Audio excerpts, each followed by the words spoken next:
règne sur la terre. Allons dans Apocalypse 5, verset 10. Tu as fait d'eux un royaume et des sacrificateurs pour notre Dieu, et ils régneront sur la terre.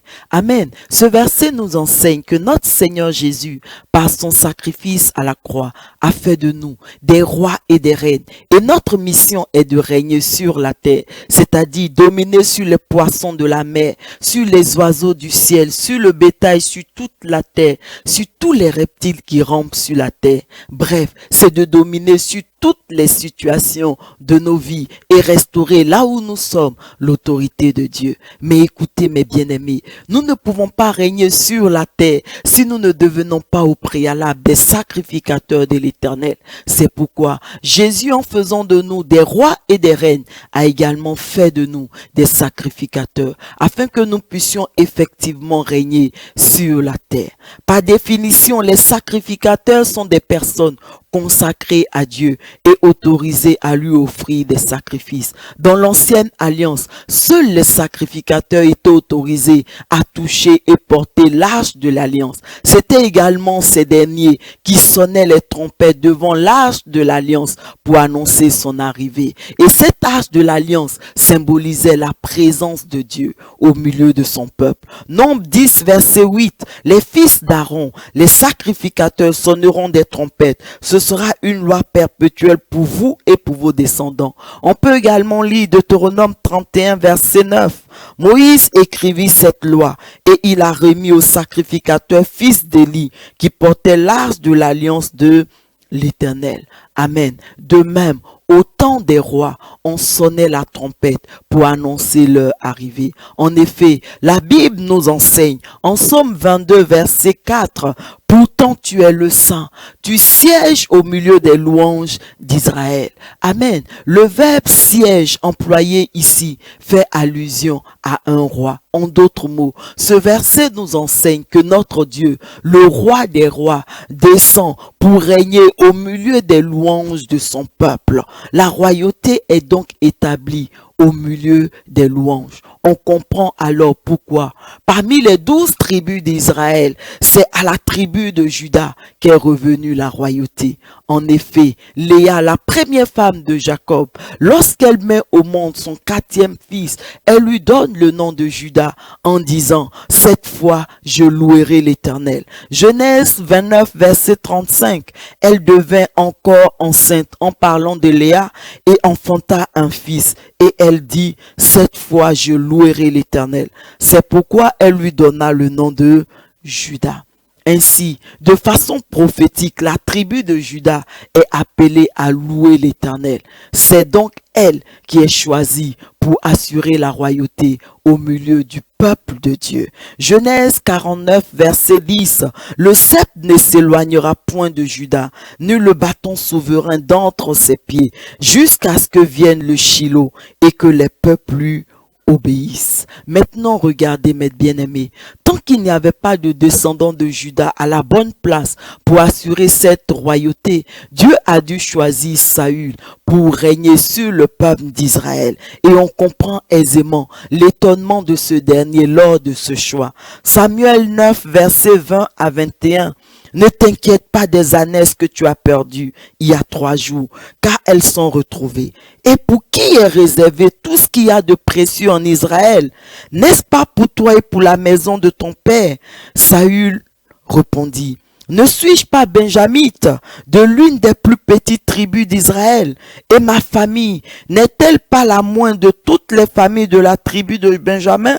Pourquoi donc me parles-tu de la sorte? Amen. Et nous connaissons tous la suite de cette histoire. Saül deviendra effectivement le roi d'Israël, malgré qu'il n'appartienne pas à la tribu de Juda. Malheureusement, il ne s'appliquera pas à devenir le sacrificateur que Dieu voulait qu'il soit.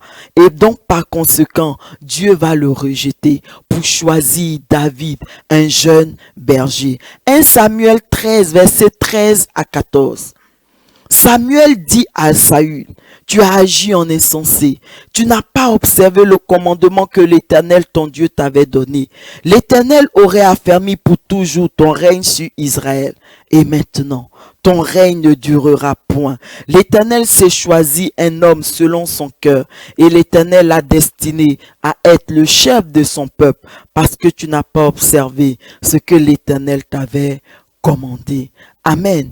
David était un descendant parfait de la tribu de Juda. En effet, lorsqu'il gardait les brebis de son père dans les pâturages, il louait et adorait Dieu de tout son cœur. C'est dans ces pâturages, derrière les brebis, que son père envoie le chercher pour recevoir l'onction royale par le prophète Samuel pour régner sur Israël. Dès ce jour, devant Dieu, David était le roi d'Israël, mais dans la réalité physique, c'était Saül qui régnait toujours. Dans cette position, qui certainement ne le réjouissait pas, David va s'appliquer à devenir le sacrificateur que Dieu voulait qu'il soit, celui qui apporte à Dieu son sacrifice d'obéissance, qui accomplit toutes les volontés de Dieu, qui porte la présence de Dieu en lui et qui annonce la venue du Seigneur, à tel point que Dieu lui-même rendra témoignage de lui. Acte 13, verset 22. Puis l'ayant rejeté, il leur suscita pour roi David, auquel il a rendu ce témoignage. J'ai trouvé David, fils d'Isaïe, homme selon mon cœur, qui accomplira toutes mes volonté. Amen. David deviendra ainsi un sacrificateur de l'Éternel. Et c'est parce qu'il est devenu un sacrificateur de Dieu qu'il a été en mesure de manger les pains de proposition qui étaient réservés aux sacrificateurs. Marc 2, versets 25 à 26, Jésus leur répondit: n'avez-vous jamais lu ce que fit David lorsqu'il fut dans la nécessité qu'il eut faim, lui et ceux qui étaient avec lui?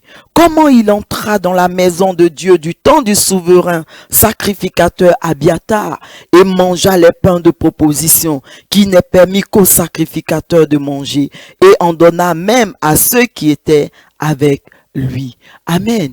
Écoutez mes bien-aimés, cela n'a pas dû être facile pour David, car il va être combattu et poursuivi par le roi Saül. Mais regardez, David, malgré cette opposition farouche de Saül pendant presque 10 ans, David n'a pas renoncé, mais il a continué à être ce sacrificateur fidèle que Dieu voulait qu'il soit, cette personne qui accomplit toutes les volontés de Dieu.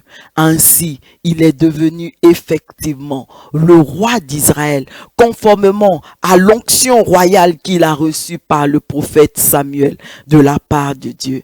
Et lorsqu'il accède au trône, David va consolider son statut de sacrificateur en instaurant la louange continuelle par l'établissement des classes de chants dédiées, afin que Dieu soit continuellement loué et adoré par son peuple et qu'il siège continuellement au milieu de son peuple. Et David va également disposer un lieu à Jérusalem où il mettra l'arche de l'alliance, le symbole de la présence de Dieu au milieu de son peuple. Nous aussi, dans la nouvelle alliance, tout comme David, nous avons été oints pour être des rois et des reines, conformément à la promesse que Dieu avait faite à Abraham.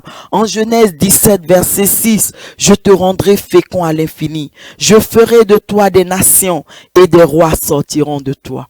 Mais contrairement à David, nous avons reçu l'onction royale, non pas de la main d'un homme, mais par Dieu lui-même, en la personne de son Fils, notre Seigneur Jésus-Christ de Nazareth. Malheureusement, beaucoup d'entre nous, tout comme David à l'époque, devant Dieu, nous sommes des rois et des reines, mais dans la réalité physique, c'est quelqu'un d'autre qui règne à notre place. Mais écoutez, la Bible nous montre très clairement qu'Abraham a vu et salué de loin l'accomplissement de la promesse selon laquelle ses descendants régneront sur la terre. Et notre Seigneur Jésus lui-même, sur la croix, il a crié: tout est accompli, pour nous dire qu'il a tout accompli, pour que chacun d'entre nous, pour que toi et moi, nous puissions à nouveau régner sur la terre. Prends maintenant la décision de devenir effectivement ce sacrificateur fidèle, cette personne qui accomplit toute la volonté de Dieu afin de régner effectivement sur cette terre. Si tu le désires, tu peux maintenant faire avec moi cette prière. Saint-Esprit, donne-moi ta force afin que malgré les blocages et les oppositions, je puisse accomplir tes volontés, pour être ce sacrificateur selon ton cœur, afin de régner effectivement sur la terre.